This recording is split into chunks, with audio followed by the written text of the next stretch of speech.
With today's episode of the Too Late Show Files, we're talking about something from 1981, something from long ago. In 1981, an arcade game appeared in Portland, Oregon. Players of this arcade game reported intense addiction, nightmares, and even, I messed up already. That's not good. We're off to a terrible start. We're off to a tremendously terrible start.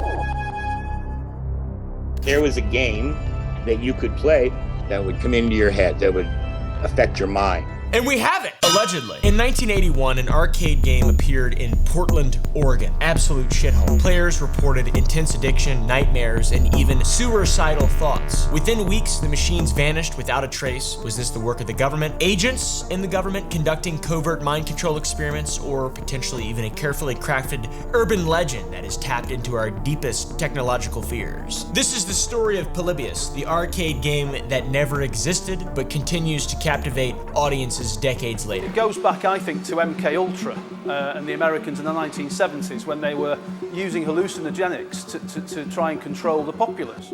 I think it links to that because people claimed they saw it, and then when they went to look for it, they said it was taken away by Men in Black.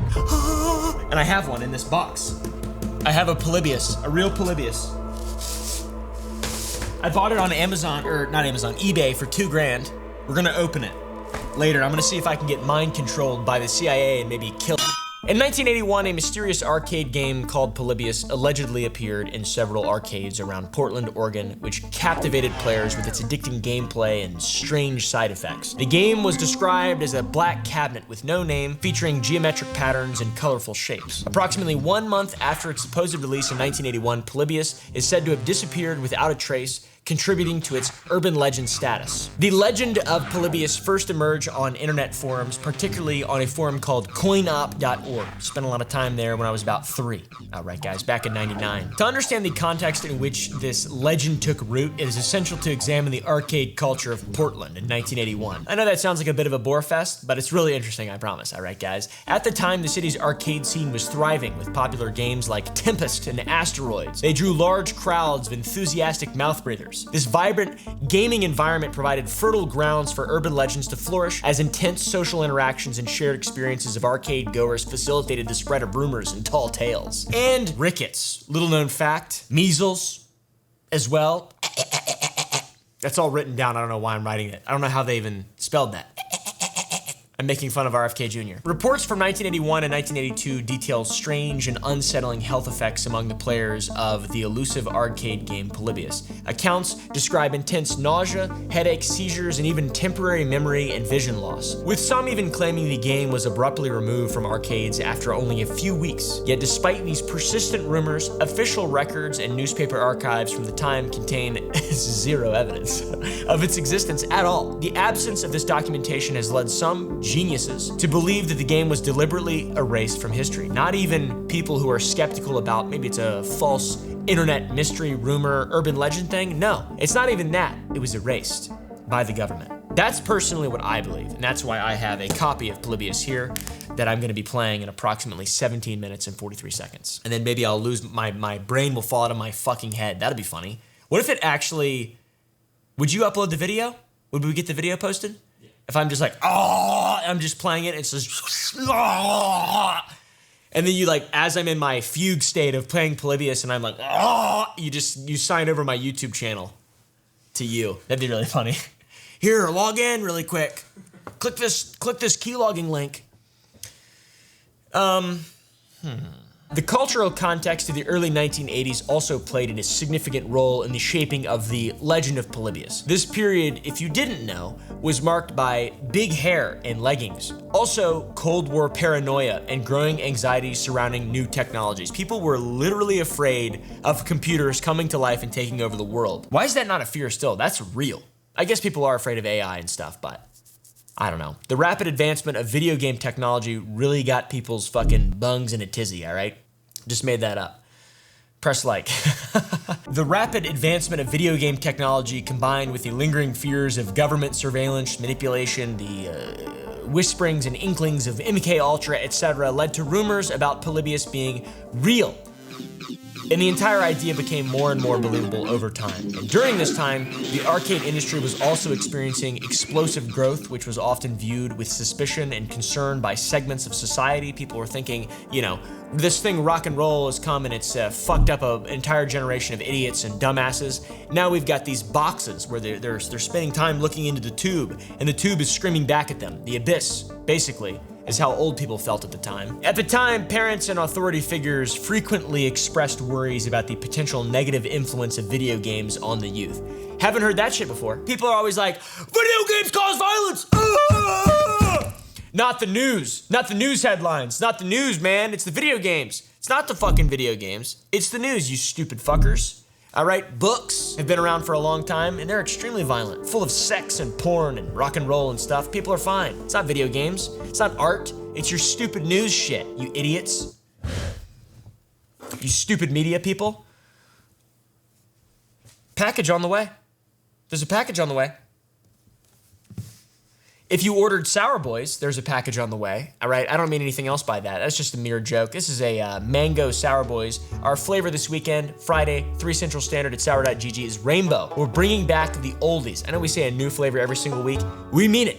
It may be the same sort of similar vibe and same kind of name and all that stuff, but everything's been reformulated. Our rainbow, honestly, is the best flavor we've ever done. It's kind of sad because it was our first flavor. Well, our third flavor, I guess. But anyways, I'm terrible at this. Addiction and social oh my God. Squares in the 80s were very worried about the negative effects of video games on the youth, all right? They cited fears of social isolation. Social isolation, social. Oh, God, stupid. Anyways, anxieties, social isolation, you know. They were worried about the impact of these new technologies on the young minds. They thought that it may contribute to the plausibility of a story about a government-sponsored video game designed to manipulate its players and fuck with people. So it's kind of all buying into the same thing, if that makes sense. It's a hotbed. I don't know why this bag of snacks is up here. Put that down there. That doesn't make much sense. We only eat Sour Boys on this channel. As more and more people became interested in the mysterious arcade cabinet, they began to try and find any and all information in regard to it. If we take a look at the etymology of the name Polybius, look that word up for me. All right, comment down below if I used it right. I probably didn't. You might find some intriguing information, as the name Polybius references the Greek historian known for his commitment to factual accuracy, the exact opposite of what we're committed to on the Too Late Show on the Oompaville channel. The choice of this name could be an ironic gesture, I'm not exactly sure, contrasting the historian's dedication to truth with the questionable nature of the story or origin of this video game. Did it ever even exist? I have no idea. Similarly, the company that allegedly created this, I don't know why I keep saying allegedly, the company that they say created this goes by the name of Sinolotion. What's a German accent? Gert, my name is Gert. Sinolotion.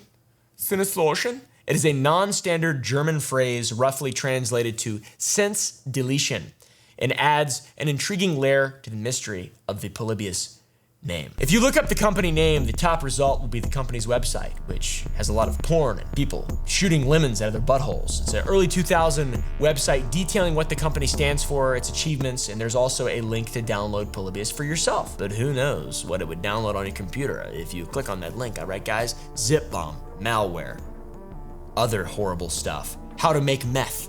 How about that? You wouldn't want that on your computer.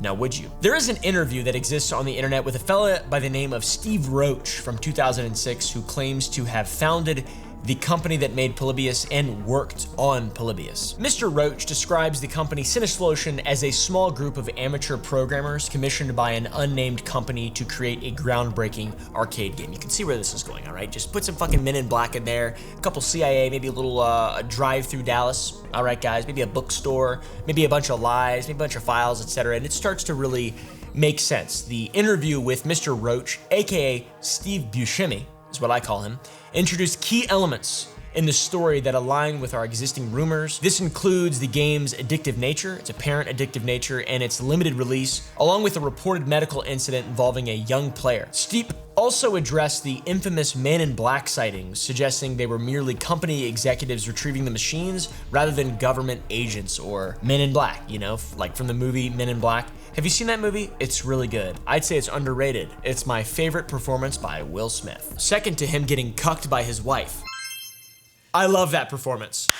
By that one guy, that young guy. He's trying to come back now on social media, though. Maybe I can get him on the Too Late Show as a guest. Or whatever. I don't fucking know. That's not gonna happen. Anyways, we're live Monday, Wednesday, and Friday at 9 Central Standard Time. Tune in. Whether or not this La Cucaracha fellow was telling the truth, it seems strange for a random startup company to make such an odd and bizarre game unprompted. If I could figure it out, I can code, I can make video games. I would love to make a game that ruins people's lives and can kill them. I think that'd be really cool. If that was possible, I'd do it, you know?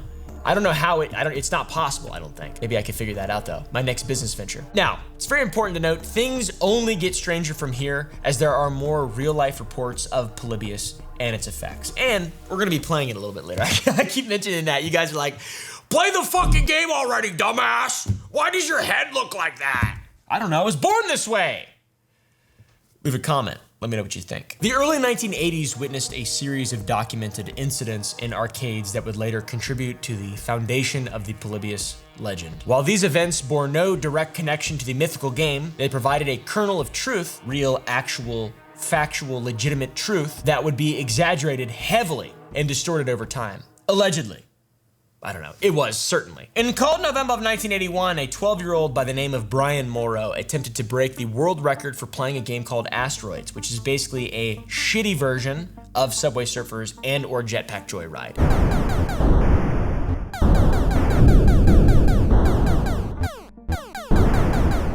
Our little bro engaged in a marathon of gaming, a 28-hour, the likes of which had never been seen, gaming session. 28 hours. During the session, his mother even brought their Thanksgiving dinner for them, since Brian's father, Joe, was also present. It was kind of a family ordeal. It gets dark, though. Wait till you hear about this. Brian's goal was to beat the record set by 16-year-old Dennis Hernandez, who's a total fucking fake, to be honest. He reached a score of 30.1 million points over the course of his 52-hour-long gaming session. Can you pause it? Can you pause Asteroids? How the fuck's that work? You just playing it? It's like driving on a long trip. You can't stop, you can't pause. I guess you could pull over if you wanted. This prolonged gameplay took a massive toll on the boy's health, resulting in stomach pains that Morrow attributed to the excessive consumption of Coca-Cola and or gamer juice. The incident, reported in the Oregonian newspaper, left the young gamer bedridden for 2 days, though he ultimately recovered. So not that funny of a story, really. Luckily, he recovered. I'd like to talk to him about that 2 days of sickness that he felt. Imagine interviewing someone, that's what you're known for. Gaming for 28 hours and then having a hurt belly for 2 days. I do that all the time, dude. My belly hurts all the time, fuck you. All right, I don't game like that. I'm not that good of a gamer, but. So Brian ultimately also failed to set the all-time record, but he did cement himself as a local legend somehow, with folks still talking about him in a Beaverton, Oregon community group back in 2018. So 30 years later, dude is still somehow relevant. 40 years later, bro is still relevant. That's crazy. By coincidence or conspiracy, on the same day in the same arcade as Morrow's gaming marathon, another young player by the name of Michael Lopez experienced a disturbing health episode while playing Tempest at the Malibu Grand Prix arcade in Beaverton, Oregon. What are they putting in the water at this fucking place? Lopez encountered his first migraine during gameplay, describing a strange sensation in the back of his head. The intensity of the pain led him to stumble outside, where he vomited in the parking lot. Just, my head, there's a singularity! Help! That happened to me playing Minecraft once when I was a child. Nobody was there, I was alone, I thought I was gonna die. I had a panic attack. It was terrible. After walking home with friends, he collapsed on the neighbor's lawn, rolling and screaming in agony. That's really fucked up and sad. Migraines they're not to be trifled with, brother. All right, they're not to be trifled with. These incidents in Portland arcades were not isolated cases. In 1982, a more severe event occurred in Illinois when an 18-year-old Peter Burkowski suffered a fatal heart attack while playing Berserk.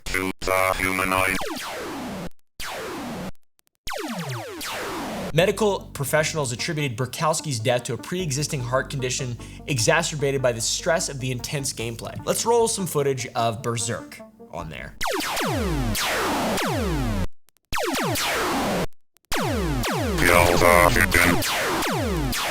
I don't want to be disrespectful, all right? But I don't know if that's that intense of a game, to be honest, comparatively speaking. You want to play Berserk? You're on. Hey, where you going? The video arcade! You can't play Berserk at home. Now you can. Atari. It's Berserk inside an electric maze where robots shoot with electric rays. Take that, turkey. I'm surprised more people aren't dropping dead. That's very sad. That's a fucking travesty. But like, you know, what would a Fortnite done to that guy? All right. Top 10. Okay. Top 3. The circle's closing in. Thunk, thunk, thunk, thunk. This specifically tragic occurrence formed part of a pattern of health issues linked to arcade gaming during this period. It was a dark time for gamers. All right, guys. It's been a dark time. Gamers have been marginalized, picked on, bullied for a long time, and it started with just trauma and pain back in the 1980s in arcades. And what's especially concerning is that during this time as well, there was a second gamer that had died after playing Berserk. What the fuck? Fuck Polybius. How about this game Berserk? Jeff Daly was a 19-year-old who seemingly dropped dead after reaching a high score on the same game back in January of 1981. What the fuck are they putting in this shit, dude? Flashing images, flashing images, flashing images. Conspiracy, conspiracy, rule the world. Myocarditis, vaccine! The physiological effects of prolonged video game play became a subject of increasing concern. Players report experiencing eye fatigue, repetitive stress injuries, severe fatigue, and these symptoms were often exacerbated or masturbated by extending gaming sessions too long in dimly lit environments, typical of arcades. It's called locking in. It was gooning before gooning was a thing. Reports of players suffering from migraines and other health-related issues other health issues began to accumulate, which drew attention to the potential risks associated with this popular new form of entertainment. It is dangerous. I remember the first time I ever got unfettered free access to a fucking game. I just played it it was Oblivion. And my dad was working and I was home alone for days, it seemed like. He just like showed up at night and went to bed immediately. And I just made peanut butter sandwiches, had to feed myself, got my Prima game guide, whatever the fuck it was, and just whooped the Dark Brotherhood questline in like a day. And I was fine actually. I feel like I was pretty resilient, to be honest, as a child. Games can't hurt me. They're games.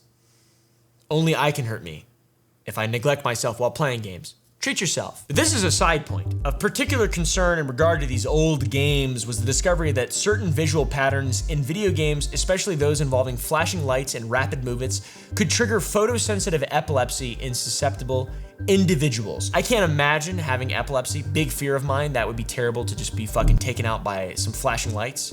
Sounds horrible. This horrible condition was not well understood in the early 1980s, and the first classifications of epilepsy were published in 1981 and later revised in 1989. So there was a severe lack of cultural awareness and understanding that led to heightened anxiety about the safety of arcade games. They're flashing, they're locking you, they're making you lock in too hard, and then you go into an epileptic fit. Epilepsy, by the way, very old. People have been having that for a long time. That didn't just come around, but video games and the flashing of the screens seem to trigger it in some people, which is very, very, very unfortunate and sad. I can't imagine being trapped in your own mind, having your own brain just shut off. Migraines are a form of seizure, I've read. I don't know if that's true or not. I'm no Polybius. I'm more of a Walter Cronkite type. Ugly. Ugly and white. Anyways, the first reported case of a video game triggering such a seizure occurred in 1981, coinciding with the time frame of the alleged Polybius incidents and other. These are not really Polybius incidents, these are more general arcade incidents. Media coverage of these arcade-related health incidents contributed significantly to public anxiety and fear and just screaming about the potential dangers of video games. Ah! The devil has devised a kaleidoscope of colors and shapes designed to beguile the eye and hypnotize the brain. Yeah, we've got something new. The potential for addiction was also a point of concern and received considerable attention, highlighting the physical and mental toll that excessive gaming can take on a player. A gamer, as they're called colloquially. Some argue that players get so hypnotized by these games that they have little time for anything else. This media focus amplified concerns and speculation about the risks associated with this new form of entertainment. Sure, it's fun, but it's also extremely addicting and people are dropping dead of it. Glad that didn't keep up. I love video games. The temporal proximity of these incidents involving Morrow and Lopez may have contributed to the eventual formation of the Polybius urban legend. Some people may say. I think it's the government or whatever. I don't know. What am I supposed to say? Something funny. Something about the government being involved. As public concern grew, these real health incidents became conflated with rumors and speculation about a dangerous arcade game. The timing of these events fueled a climate of anxiety that would later provide fertile grounds for the Polybius myth to take root. All right, it's taking root. It's like a tree. It's like bamboo, which is a grass. So it's not like a fucking tree, dude. Shut up! Stop making fun of me in the comments. It's important to note that while these documented incidents that we've talked about provided a basis for concern, they did not involve any mysterious government-sponsored games or men in black collecting your data. Instead, they represent real, genuine risks that are associated with excessive gaming then, at the very beginning of it, and still now. You can't just get, you know, the fucking Fortnite lean. All right, guys? Fortnite day and night, bad for you, bad for your brain. Now that all makes some logical sense, but how about this? Maybe there was something more going on behind the scenes in the arcades, and there was something to the claims that there were government programs to monitor these locations. How about that? How about that? How about we bring up a little bit of factoid, a little quick fact on that. Now on to my favorite part. Before we actually play Polybius and maybe I potentially get infected by a Vitruvian mind virus. Vitruvian? Isn't that some kind of like Da Vinci thing? Vitruvian? The Vitruvian man? What does Vitruvian mean? Is it perfect? What does that mean? I don't know. Comment down below. Also comment something very nice about me, please. I need to read some kind of positivity at some point. As the public grappled with health concerns surrounding arcade games, a more clandestine operation was unfolding.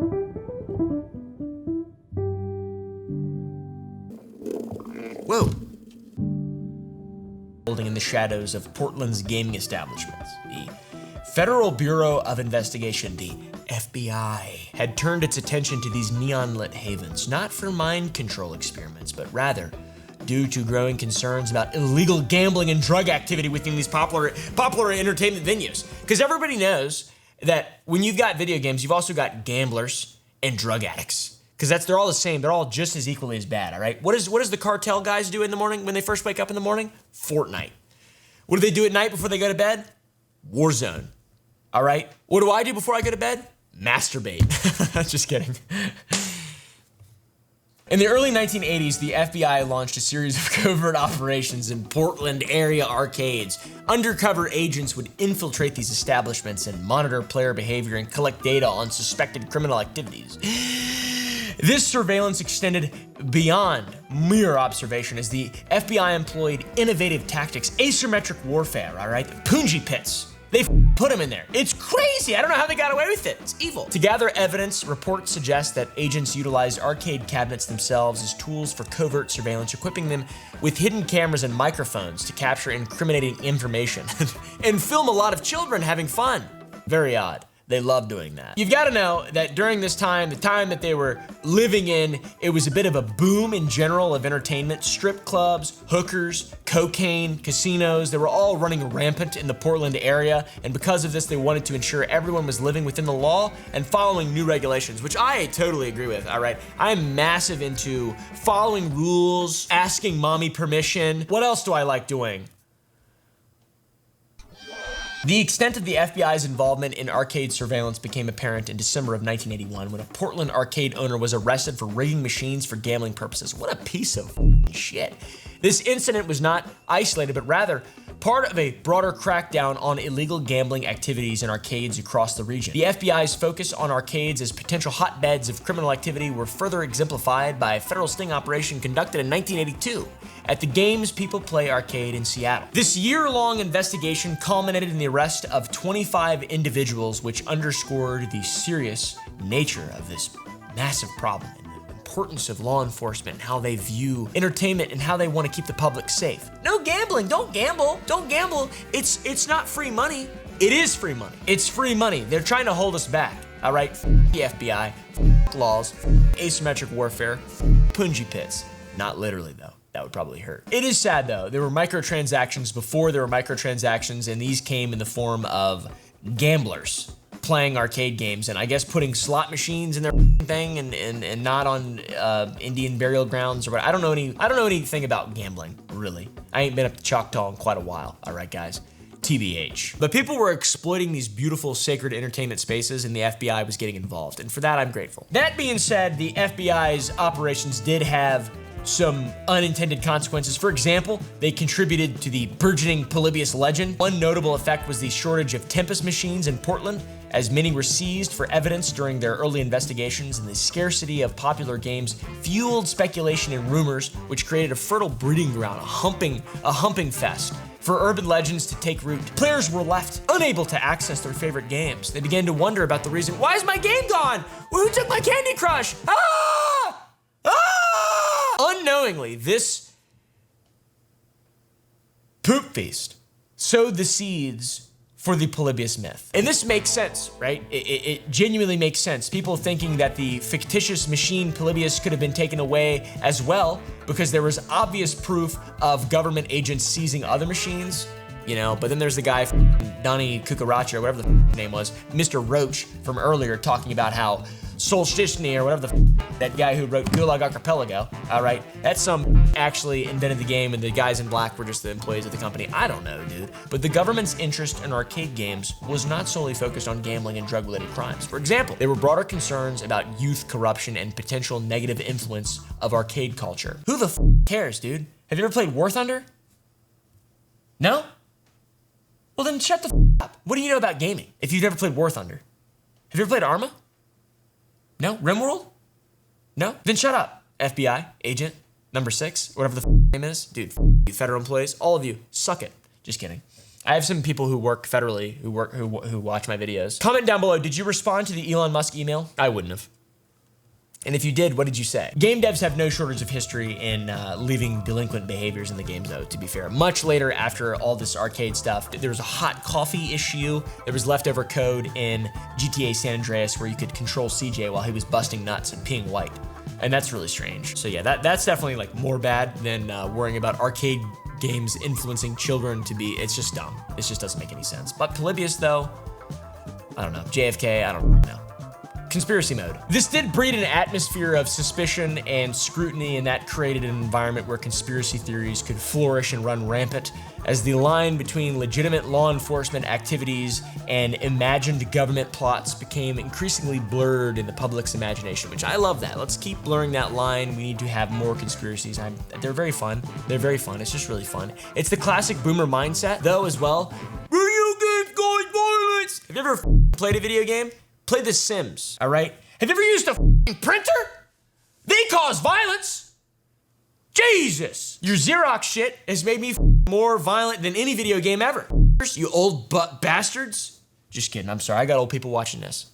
I'm sorry. Society always scared of what they create and the results and the consequences of that creation. They're always very afraid of it. I'm so afraid of what I've created. What if I had created Young Frankenstein or the funny movie, really good, Gene Wilder, rest in peace. I kind of get some games nowadays, but the old it's hard to imagine a kid playing Galaga and then imagine that kid like IRA style blowing up a car, you know, dropping a car bomb and just like, you know, engaging in asymmetrical warfare. I just can't see that happening really. This game, Berserk, even this one, Berserk, this was killing people? Are you sure? Are you sure? Anyways, the FBI's involvement in arcade surveillance was definitely rooted in real criminal investigations, but the Polybius legend drew connections to more sinister government programs that are real, by the way. For example, Project MK Ultra, a notorious CIA program that experimented with mind control techniques, has been frequently linked to the Polybius urban legend.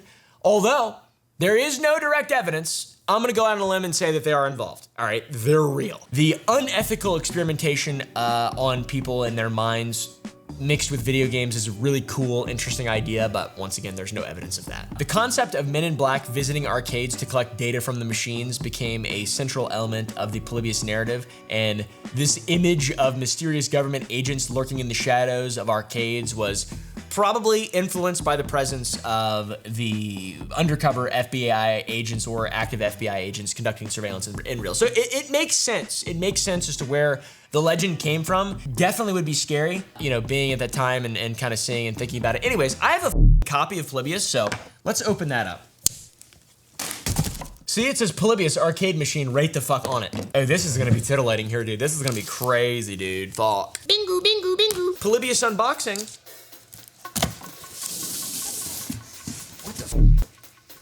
What is this? Top secret. That's really cool. This is a really cool box. Polybius. This has to be a remake, right? This has to be a remake. Where'd this come from? How did I even get this? Top secret, top secret. Warning, special access required. Oh, f***. Dude, this has to be real. What if this is like a bomb and I opened it up and it exploded? And I got bombed. Whoa, dude. What the f***? It's a Polybius arcade cabinet, but it's small. Ooh, it smells sweet. It smells sweet. And what's this? A plug. Oh my lord. Look at this. It's a Polybius arcade cabinet. This is so f***ing cool. I gotta plug this in and play it.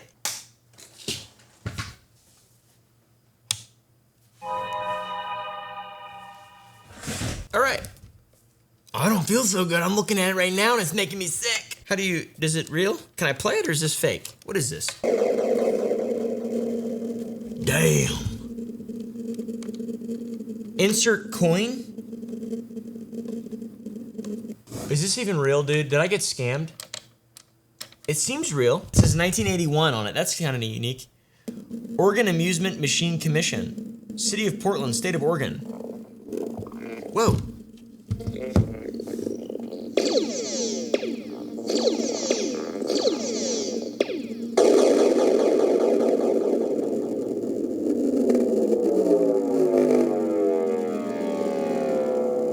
Viewers, avert your eyes! That's the Polybius curse we're watching! This is really cool. This is a cool little, little toy. This seems to be a toy, though. I don't have any coins small enough to turn this thing on! Anyways, what a waste of money, though. Anyways, I think it was like $1,500 or something like that. Thanks for watching, guys. Hopefully you all enjoyed this little deep dive into Polybius, the Too Late Show files. Let us know some shit you want us to cover down below in the comment section. Come to our live streams, the Too Late Show live Monday, Wednesday, Friday at 9 Central Standard. We get up to no good. We have guests every Friday. All right, very fun. Hit the like button. Go to the Gump Club to see some behind the scenes stuff. And I will see you all in the next video. Go to Sour Boys as well, sour.gg, and buy some candy. I'll see you guys in the next one.